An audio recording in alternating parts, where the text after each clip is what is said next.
guys, this is Breaker, and I am back with another replay that I took from the front page of Drop.sc. Sort of. Oopsie, wow, hit the wrong button there. I hit Shift L and Shift O at the same time, which, yeah, okay. Hold up, let's get rid of you. There we go. Upper left-hand corner, spawning as our Red Zerg. I give you all IFromBelgium, and from now on, I'll just call him Belgium.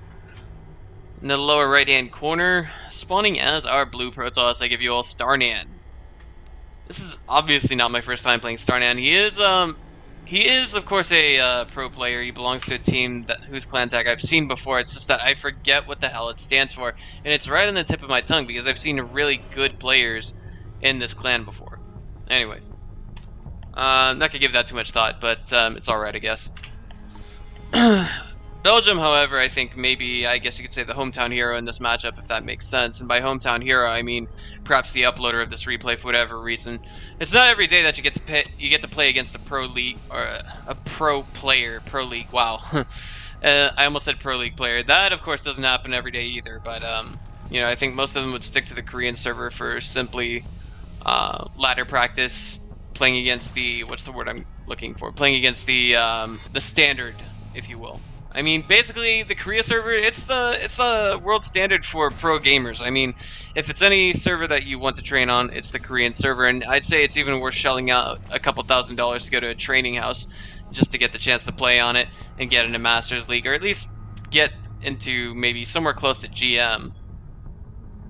I mean, just look at Scarlet. She made it to the semifinals of the Russia StarCraft League, and she's been training in Korea for quite some time now.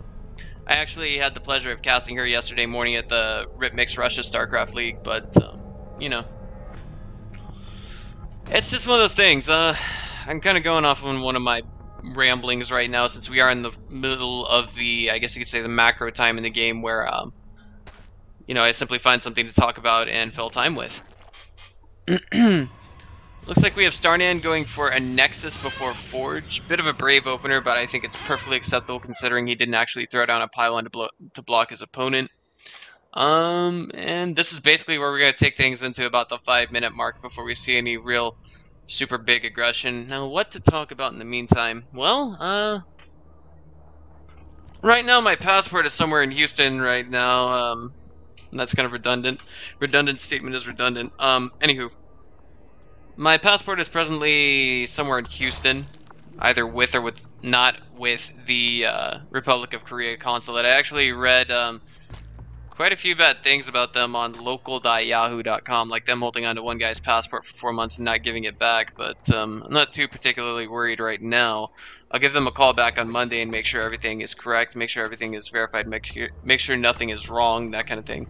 And it looks like I actually got the texture set too low by mistake here. At least I think so. Let me go ahead and check that.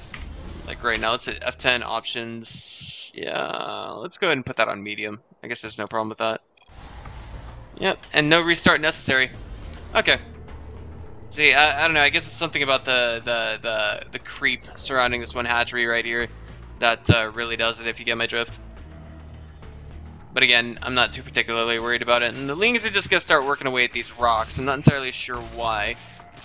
Maybe, just maybe we see Belgium kind of planning some kind of an assault later on. But altogether, I think that's not likely to happen if we simply examine his current drone count, what he's making in the production tab, and so on and so forth.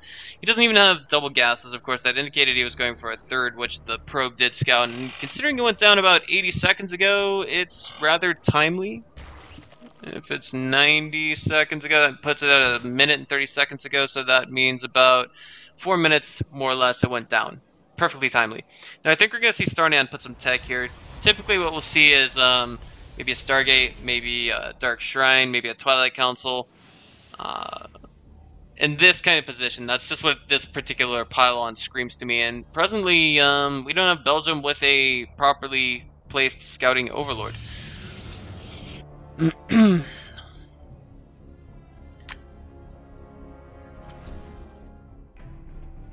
we are going to have this one Ling come in here and see that, well, there is a cannon there, and it actually did tear him out just a little bit. Took the rocks down to about 1878 in terms of health, but Zerglings only do 2 damage per strike against destructible rocks. Fun fact of the day, in case you guys didn't know. But of course the forward Zealot, the forward Stalker just moving out for a little bit of aggression. We do have a Twilight Council coming in behind this, but there's not really a whole lot in the way of infrastructure right now.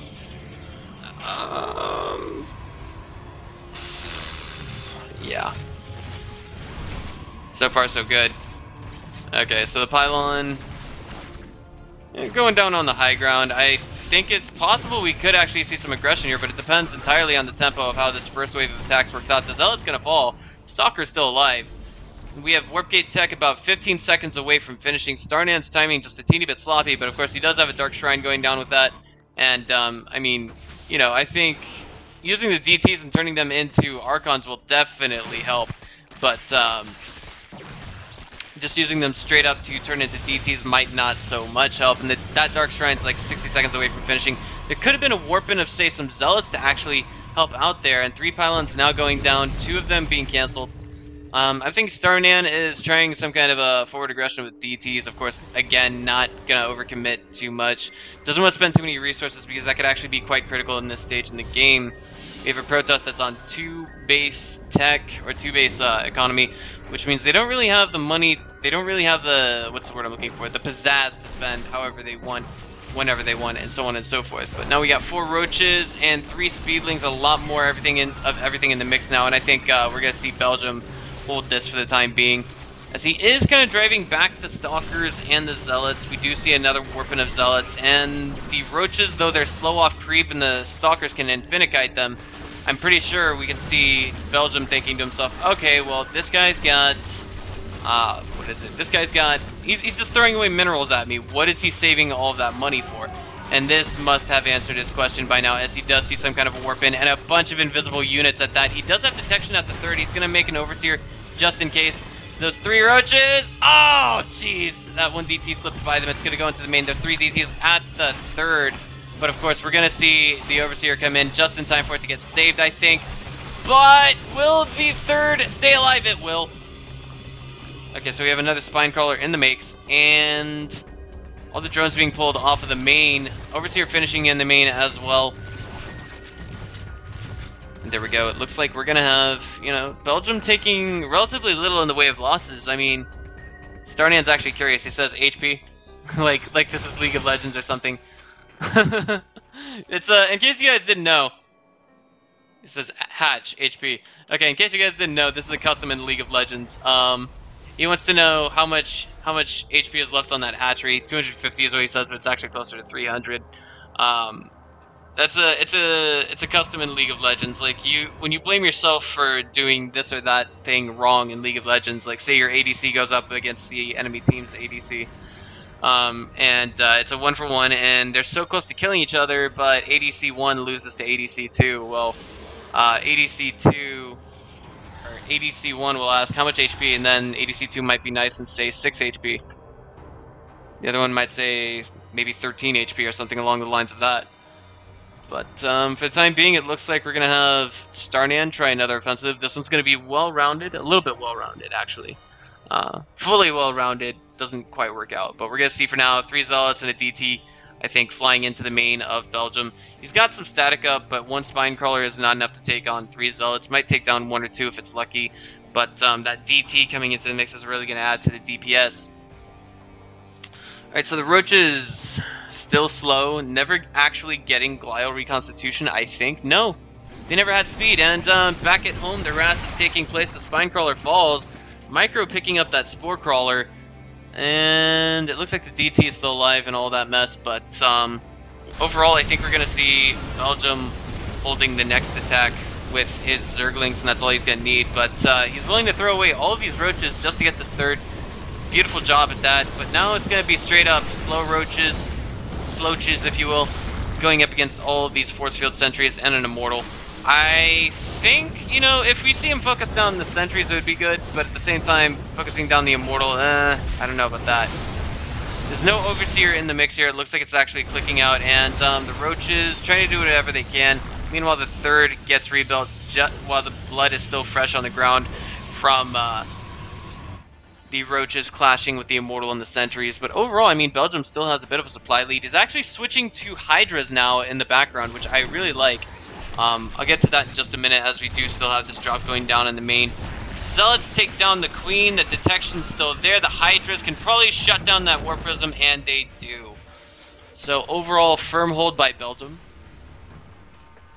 How much has he taken in terms of economic damage? Still not enough in the way of workers. But I don't know if that was actually, you know, StarNan's intention there or not. Now the thing is, the thing I like about Hydras is that Immortals are pretty bad against Hydras. But Sentries, I don't know about that. I mean, assuming that the Hydras have their groove spines, it's kind of up and down in terms of choice. But the Stalkers, I guess, are solid against anything. But again, I have to stress that Hydras versus Stalkers, I think, can, you know, barely take on a Stalker 1 versus 1. But Carapace is now on the way. We have +1 missile attacks for our Zerg, +2 ground weapons, excuse me, for our Blue Toss, and he's falling back. He's got an Archon to tank everything that is coming here from Belgium. But I don't know if this is quite going to work out or not. I mean, the Hydras, they're going to get worn off for the time being. And these Roach reinforcements aren't quite the best choice. But it's looking like Belgium's pulling back. He's got, of course, not only a fourth base behind this, but a 5th base that's just about to finish up. So overall, he's going to have, I think, rather secure income, assuming that he can get maybe 10, 15 more workers into the mix at maximum. With, sure, he's got 5 bases. Maximum saturation by that definition would be like maybe 5 times 16, right? But, you know, 80 workers, yeah, I think that would be a teeny bit much at this stage. Then again, I've seen a game where Sen had over 101 workers back in the mid Wings of Liberty days, if that makes sense. It was at an MLG competition that he had gone to. And I was just a little bit amazed at that little factor, if you will, that he actually got 101 workers, and then he turned them into spine crawlers. And given what we actually see coming here from StarNaN, it's not your traditional Colossus composition, your traditional Colossus, maybe some Phoenixes, maybe some Void Rays thrown in kind of composition. What he's got here is actually really good for, say, Awful Stomping. What is it? See, I'm actually getting a message while I cast this, but anyway, it's really good for Ruffle Stomping the late game compositions that revolve around Ultra Ling.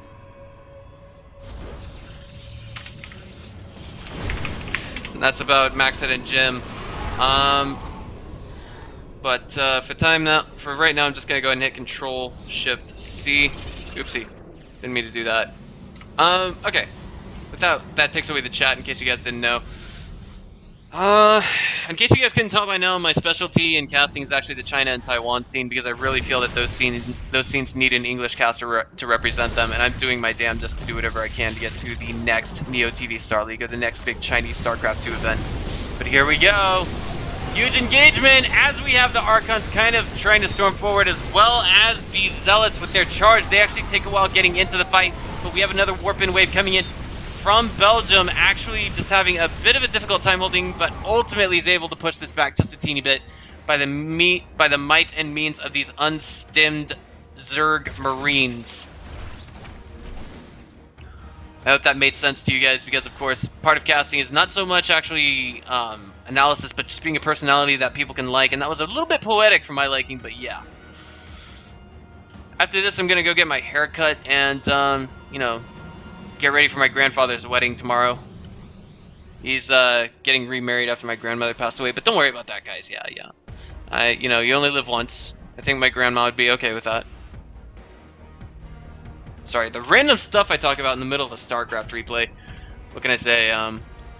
Templar Archive is now going down behind all this for StarNaN, and if it's one thing that can bring him back in this game versus what we see from the player Belgium, I definitely want to say it's super clutch storms.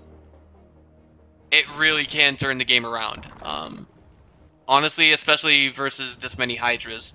And that's why a player has to be so extraordinarily careful when using you know, Hydra tech against a 3-base Protoss, or a 3-base Protoss going on a 4th base. But speaking of 4th, we really need to see a 4th from StarNaN soon, because his main is going dry. He's got to find a way to get that income back up. But at the same time, checking the army supply for both players, it's almost even. And in ZVP, you really don't want to have even supply with your Protoss opponent. That's why most Zergs get Spine Crawler, Spore Crawler walls towards the end of the game, but we are about to, I think, have another huge engagement, and it's going to depend highly on the positioning that we have coming from our Belgian Zerg. Here we go. Lots of force fields, ready to dice up this army, and there's no tier 3 tech units, no Vipers, threat on the Blinding Clouds. The Archons just spraying a bunch of psionic lava onto these roaches and hydras, but nonetheless we see StarNaN moving back. And there are no, what's the word I'm looking for? There are no High Templars in the mix. I'm sorry, there's something I have to do. Jeez. Oh my god, stop! No! Sorry about that. Okay. I had to switch out to a different channel on raid call because I was on raid call the whole time. And no one interrupted me. I was actually a little bit surprised about it. I mean, I think everyone's sleeping, and because this is in Taiwan that the TeamSpeak or the server's located. I'm thinking I missed some harass action behind this, but sorry about that. Yeah, StarNaN getting about 17 more kills altogether. Here we go. Oh man, another huge engagement. The supply difference is actually 50-something now, heavily in favor of Belgium. You know, there's only so much that we're going to see StarNaN able to do. He's got a lot of Immortals, which are not the units that he wants to have playing up against this red Zerg. Again, his opponent's on 5 base income, while he is only on 3.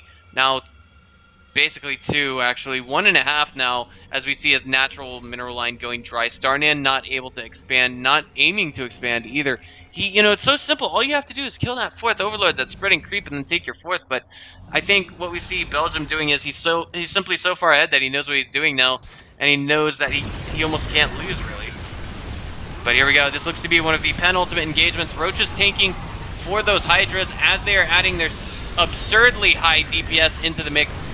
The Immortals are getting chased down, shot up, and everything else in between. The Hardened Shields will only last seconds versus the shots from the Immortals. And there it is. GG. Nice game. Well played from StarNaN. Able to take a loss with stride from our red Zerg, IFromBelgium. Now, ladies and gentlemen, I apologize for all technical difficulties and interruptions in between in today's cast. But if you guys liked what you saw today, just go ahead and click on the subscribe button. This has been Breaker. I will see you guys next time.